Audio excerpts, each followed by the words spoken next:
ஒருவேளை இந்த ஓட்டெடுப்பு இந்தியாவுக்கு அகைன்ஸ்டா இருந்திருந்தா இன்னைக்கு பாண்டிச்சேரி பிரான்ஸ் கட்டுப்பாட்டில் இருக்க ஒரு தனி நாடா தான் இருந்திருக்கும். கீழூர் என்னதான் இந்த கிராமம் சின்னஞ்சிறிய கிராமமா இருந்தாலும் 1954 இங்க நடந்த ஒரு ஓட்டெடுப்பால தான் இன்னைக்கு பாண்டிச்சேரி இந்தியாவின் ஒரு பகுதியா இருக்கு.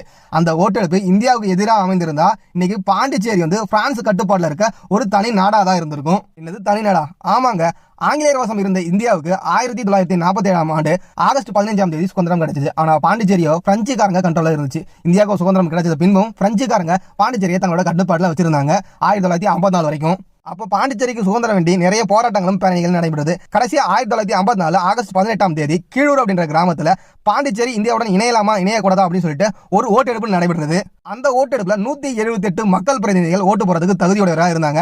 அதுல 170 ஓட்டு இந்தியாவுடன் இணையலாம் அப்படின்னு சொல்லி வந்தது, 8 ஓட்டு இணையக்கூடாது அப்படின்னு சொல்லி வந்தது.